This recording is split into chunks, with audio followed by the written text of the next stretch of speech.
Special guest, Jennifer Hale. Welcome to our live coverage here in Los Angeles. Thank you so much. It is so great to be here, and thanks to every single one of you and every one of you. Thank you.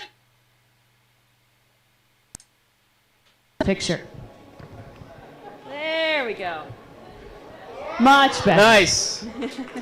Now, speaking of female shepherd, Yes. this whole FemShep uprising has been pretty prominent throughout the Mass Effect 3 campaign. Yeah. What did you ever expect to see such an outcry from all these FemShep fans out there? No, I did not, and I'm so grateful to them. Every single one of you guys. It's exciting, and I think it's time though.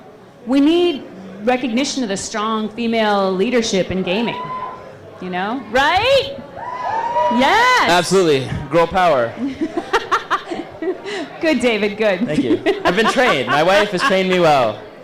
Now, with so many fans kind of, they play both ManShep and FemShep. Why do you think they pick FemShep? I mean, there's a lot of male gamers picking FemShep. Well, what would you rather stare at for hours on end? I would rather stare at the male. I'm sorry. I pointed to the ring. I pointed to the ring. Oh, yeah, I hear you. Absolutely, absolutely. Yeah, I think it's something different, though. You know, if you're going to play a game, if you're going to escape, let's fully escape and be somebody completely different. You know, and just check it out. It's something from a different perspective.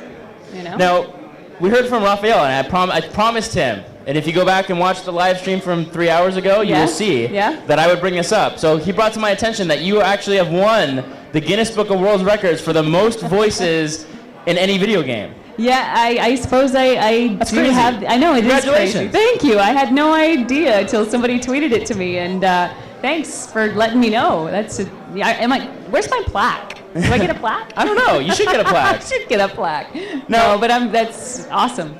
With so many voices, like, how do you physically do all those voices and not have them just all sound the same? It comes out of the character. It's in the writing. It's absolutely in the writing. And even the voices where, like, there's technical stuff. There's, like, placement. Is it here? Or is it up here? Or is it one of these? You know, there's physical, technical stuff. But there's also character. Like, I have about 2 or 3 characters out right now that are placed similarly because they're all military, but their personalities, the way they think, the way they are written is different. And the universe that they live in and the restrictions of that universe are all different. Now, I was going to bring up one of those. So, because you also voiced the female rebel trooper in Star Wars: The Old Republic. Yes, and Satele Shan and Bastila Shan as well. Now, do we see any similarities? Do you ever see any, like, female shepherd come out when you're playing the Republic trooper, since they are that military kind of... They're very different. Commander Shepard is very incredibly disciplined, incredibly by the book. I mean, the weight of the galaxy, the universe is on her shoulders, and the female trooper is just a little looser in the hips. She can afford to make. I mean, not that she wants to make a mistake, but if she does the work,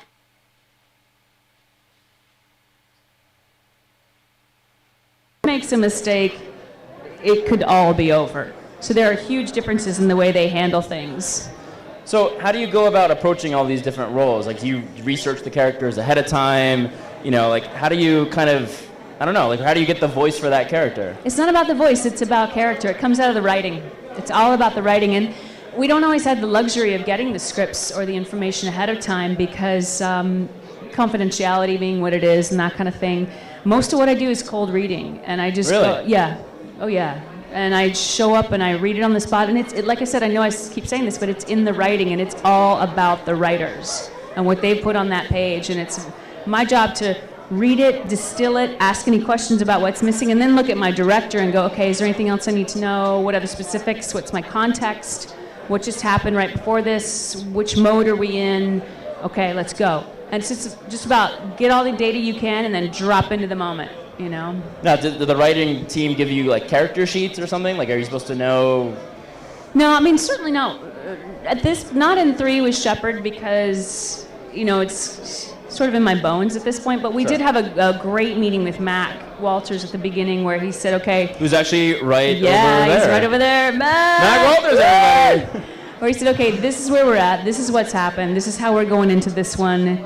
You know, here's the setup for where you're going to start. Here's sort of the sketch of the journey, and go. You know, and it just got better and deeper, and it's gone to a whole new level.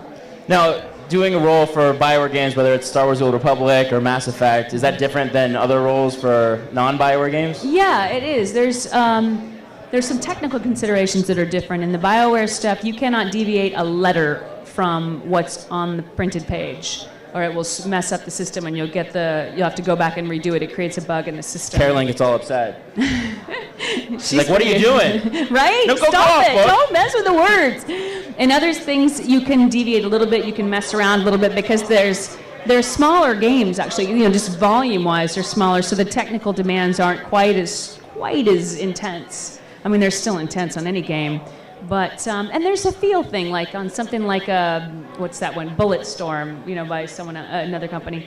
Listen, EA published it. It's all good. You can talk about Bulletstorm. Get in trouble. It's a much more irreverent game, totally different feel. And then you got like a Brutal Legend where it's all comedy and it's tongue in cheek, and it's again a totally different take on it. Then there's something like a Powerpuff Girls that's completely different. All right. Yeah. Now, what's your favorite line to voice as Shepard? I'm Commander Shepard, and this is my favorite interview on the Citadel. All right. So one final question for you here. Yes. So we are on the eve of the launch of Mass Effect 3. It is almost here. It's probably, 30 minutes away. Yeah. Is there anything you want to say to all the fans? Yes. Thank you. You guys rock. Without you, there would be no FemShep cover. There would be no FemShep movement. The game would just be half of what it is. So thank you so much. Every single one of you. Every single one of you. Thank you. All right. Yeah, Jennifer, thank you so much for everything. Really do appreciate it. Huge thank you to everybody at BioWare. You guys are awesome. They are awesome. Yeah. All right. So thank you so much. We have another. We're going to bring up another. Nice. We're going to bring up another member of the Mass Effect 3 cast.